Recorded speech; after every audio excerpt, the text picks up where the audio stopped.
Hello, and welcome to another episode of my podcast, The Global Agora. My name is Andrej Matišák, and I work as the deputy head of the foreign desk at the Slovak daily Pravda, which by the name means truth, and is not the Russian Pravda. The new UK ambassador to Slovakia, Bilal Zahid, has Pakistani roots, has lived in Northern Ireland, and studied in Scotland. He explains why he chose a diplomatic career and why he focuses on the Central and Eastern European region. Most recently, he served as Minister Chancellor at the UK Embassy in Kiev, where he was also responsible for the embassy's security and safety. How does he assess the situation in Ukraine, and what does he hope to achieve in Slovakia? Listen to our conversation.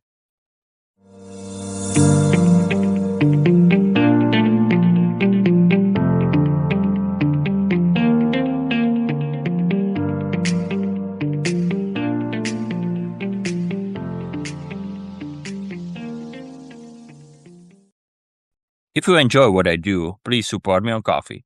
You can find the link in the description of this episode. And now, on to the new debate. You came to Slovakia from Ukraine. What does it mean for a diplomat to serve in a country that faces war, even annihilation from Russia?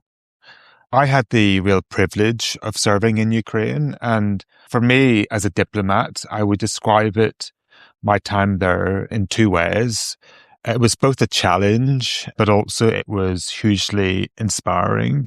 So a challenge for the obvious reasons, as you're saying, I served in Ukraine during the full-scale invasion, and it was a challenge both professionally and personally.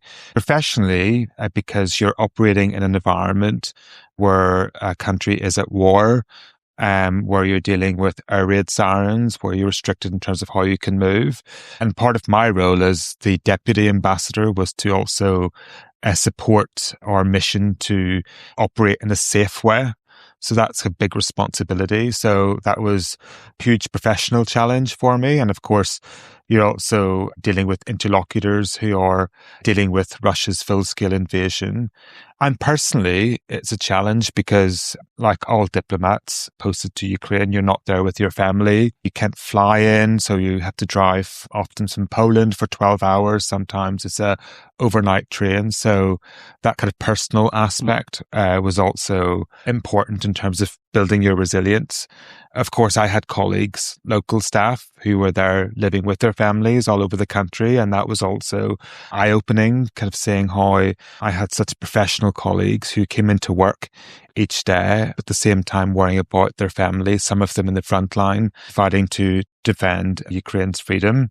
So that was a challenging aspect. But also, on the other hand, it was hugely inspiring. I got to witness firsthand how Ukrainians, from the government through to civil society, NGOs, were all working together to fight Putin's illegal, unprovoked invasion, and being able to see that day in, day out, while they're dealing with electricity cuts, while they're worried about their family.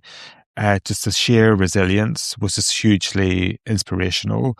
But also, of course, we were not there alone. We had other partners and allies, including our Slovak embassy and our colleagues there who are also working together to support Ukraine. So again, in London, I was working where we were in video conferences coordinating with allies. But in Kiev, we were all together supporting Ukraine to fight against Putin's illegal invasion. So that was hugely inspiring and a real privilege to be there. So you said that you were also responsible for the safety. But what does it mean, maybe in a more concrete way? Mm-hmm. I mean, the country is in war, of course, still ongoing attacks of Russian forces. So what was the biggest challenge here? Because you cannot guarantee total safety in a war. That's unfortunate reality.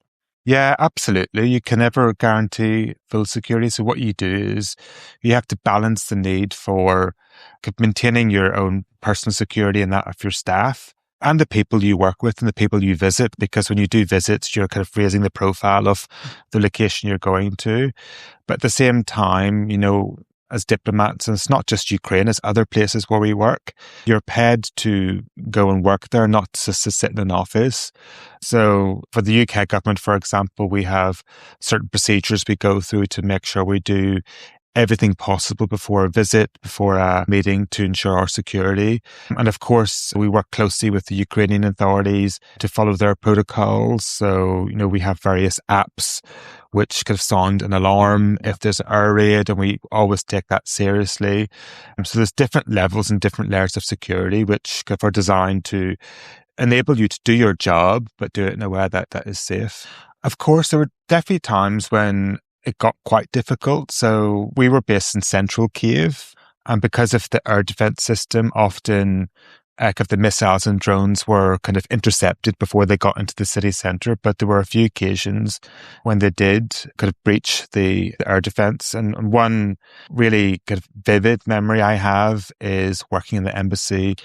The air raid went off and we knew it was a serious one, and we went into the bunker and you could hear the explosions, and that was the attack that hit the Ahmadit Children's Hospital, which was hugely tragic. And I had colleagues who had family who lived close by to the hospital, so it was a really terrifying, vivid example of just the impact.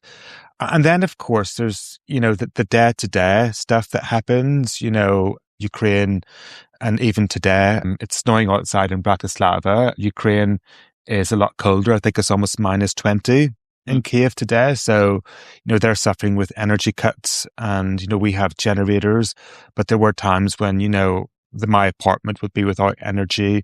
So things like that day to day, I think, can have a psychological impact on people. But as I go back to my first answer, the resilience of the Ukrainian people to, get up the next day and just keep fighting, keep doing their work was a real source of inspiration. The West, including your country, has been heavy with supporting Ukraine since the large-scale Russian invasion began. Yet Russian dictator Vladimir Putin still managed to continue his war effort. Is this a failure of the West? I would say Putin has failed in his war aims, and he is failing. So he's failing strategically, he's failing economically, and also kind of in terms of the human cost on Russia. So firstly, strategic. Putin's war aim to take Kiev in a matter of days failed. It's been a strategic mistake for Putin to invade Ukraine. And we warned President Putin when we saw the military build-up that this would be a strategic mistake. He thought he would take Kiev in days, but actually that did not happen. Zelensky and the Ukrainian military did not surrender. But also we saw how the international community came together. He thought, like after 2014 invasion of Crimea and Donbass, there'll be a limited response from the international community. Actually, it was a very strong and united response. And as a result as well, if NATO, the defensive alliance, has become stronger because of Putin's actions. So this is what he was afraid of NATO. NATO is a defensive alliance. It's not an offensive alliance, but NATO kind of got 2 more members. NATO members have increased their defense spending. So that's the first thing I would say is actually long-term, it's a strategic mistake. It's also been economic disaster for Russia. Their economy is based on the war. It's a war economy, and that's really suffering. And I was just checking the statistics this week. We estimate they've lost over $450 billion due to the international sanctions placed on Russia. And then, of course, there's the human cost as well. So Russia, there's kind of various statistics available, but I think it's at least 1 million soldiers have been casualties, either killed, injured or missing as a result of their war. I don't know how much Mr. Putin cares about each individual life, each one of those soldiers, but that's massive human cost, which I believe the Russian people will remember. So I think overall, actually, this has been a big mistake for Putin, a big strategic mistake, and, he is losing. But he is continuing the war. And as you said that you don't know how much he cares about the individual Russians, I think he cares very, very little, if at all. So what can we do more to push him? I think on multiple tracks. So, the first is to continue supporting Ukraine to be in the strongest possible position. So while there's the possibility of ongoing negotiations happening, we welcome US efforts in that regard.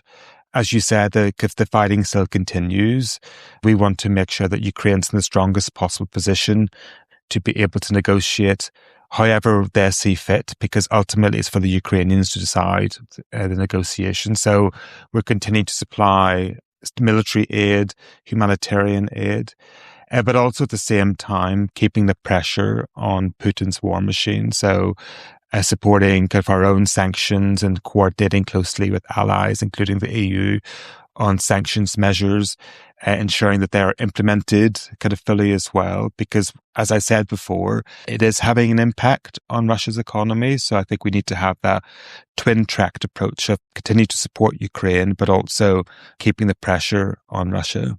Slovak Prime Minister Robert Fico likes to blame the West for the bloodshed in Ukraine and has repeated many times that the West, including the United Kingdom, pushed Kiev into the fight in the spring of 2022. What is your reaction to that? Our focus has been to support Ukraine to defend itself. That's as simple as that. And as I said before, to ensure that Ukraine is in the strongest possible position to negotiate. And if I think back to 2022, one statistic that is quite important to note is that Ukraine in 2022, just months after the full-scale invasion, had already regained over 50% of the land Russia had taken from the initial attack in February of that year. So, we want to support that momentum. And as I say, ensure that Ukraine was in the strongest possible position to negotiate because they had the momentum. And ultimately, it's a decision for Ukraine whether or not that they want to kind of stop or call a ceasefire to negotiate. That's a decision for the Ukrainian people. And that's always been a fundamental principle of our approach, is to support Ukrainian people in terms of what they want to do in terms of kind of fighting for their sovereignty and territorial integrity. You've been here from September, and your predecessor, Nigel Baker, left the office last year in the summer after 5 years, as planned. But it was in a situation where the Slovak government accused London of allegedly interfering in Slovakia's internal affairs. How complicated was it for you to start in Slovakia in such a tense atmosphere? Did this affect your first contact with the Slovak official? So in terms of my first contact with Slovak officials, it was very positive.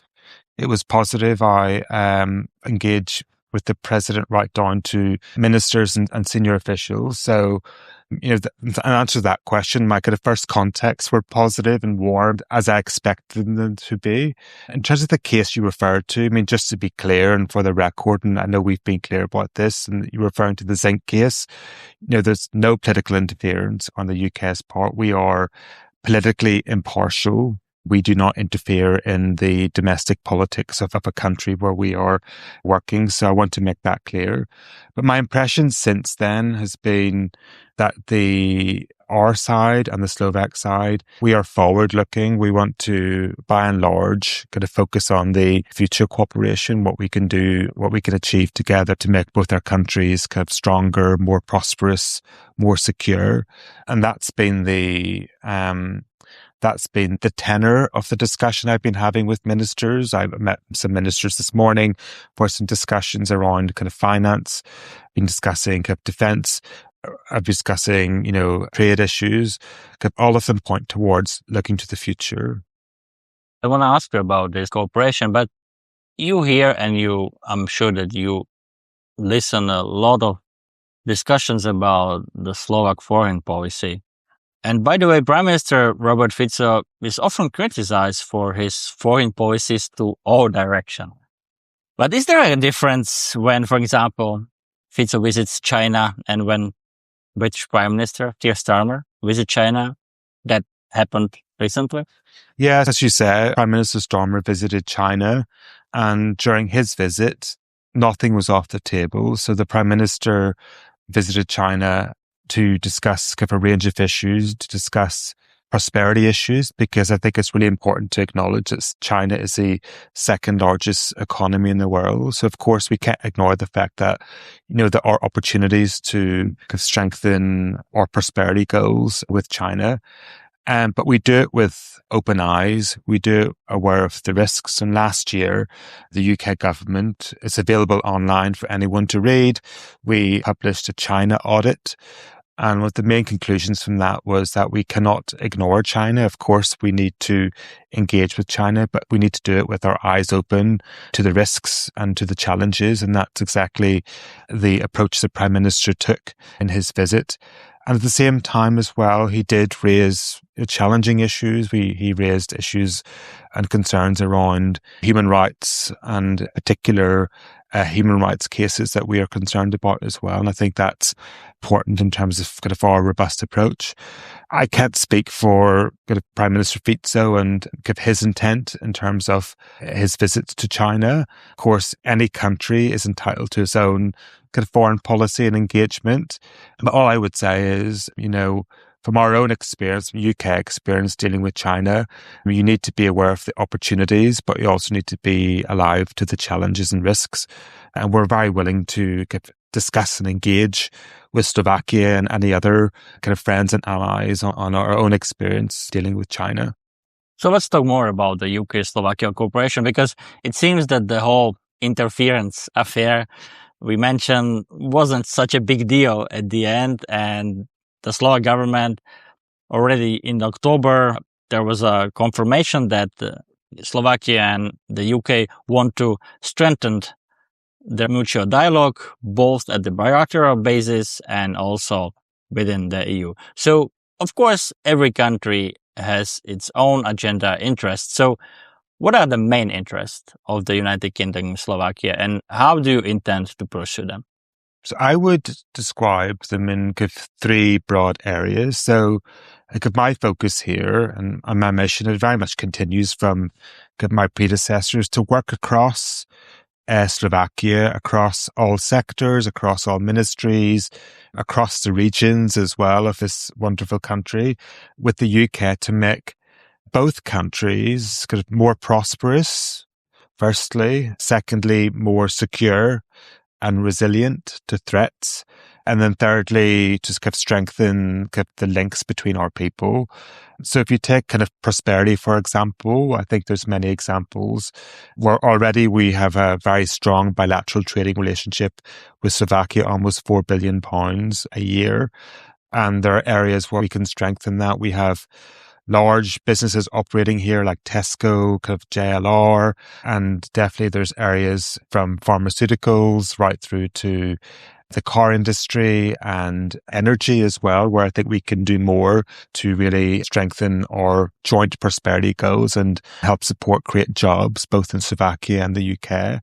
So that's focus number one.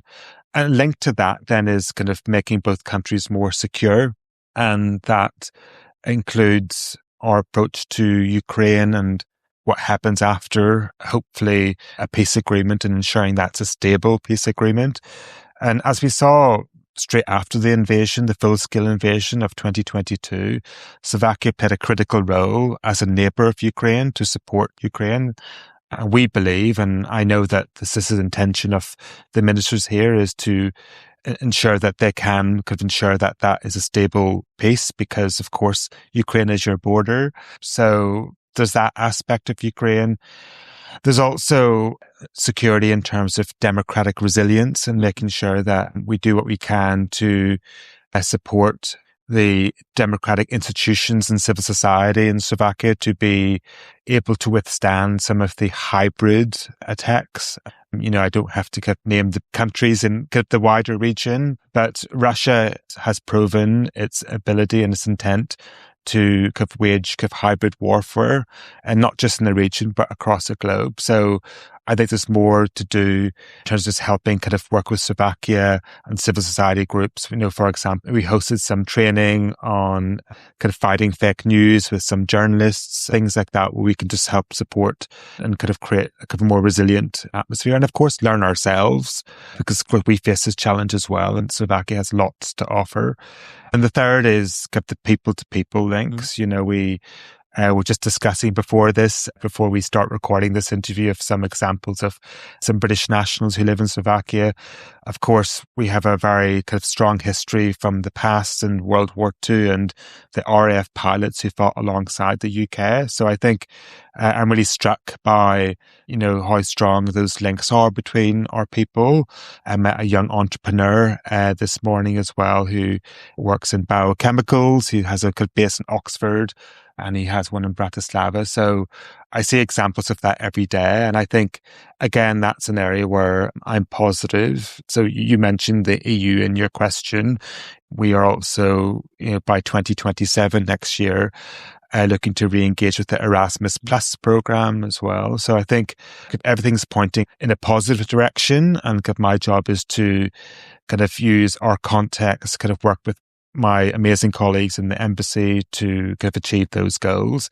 And I think all of them, by the way, are mutually beneficial to Slovakia as well. So I have no doubt that anyone in the Slovak government or in society could argue against kind of being more prosperous, more secure, and strengthening bilateral links. So that's kind of the approach I'm taking. Mm-hmm. You mentioned the EU also, and so do you expect the UK will try to deepen cooperation with the EU that, of course, Slovakia is part of? Brexit is, according to the polls, pretty unpopular. And let me say that I don't think that London can be too dependent on the special relationship with Washington, as American President Donald Trump basically doesn't care about the allies that much. So can we expect more from the EU-UK cooperation? Yes, in short, you can. So the EU, just the pure facts speak for themselves. So the EU is our closest partner. In 2024, almost half of our trade was with the EU. And last year, we set the agreement, we set our relationships with the EU during the EU-UK summit to improve diplomatic, economic and security cooperation. So absolutely, we are committed to having a closer relationship with the EU, and already colleagues are looking ahead to potential further summit in the spring, summer, where I think we will look at how implementation is happening across some of those areas, but also potential other areas. So I think there's no ignoring the fact, the EU is close kind of physically, and I'm from Northern Ireland. So we have a EU right on our doorstep with Ireland.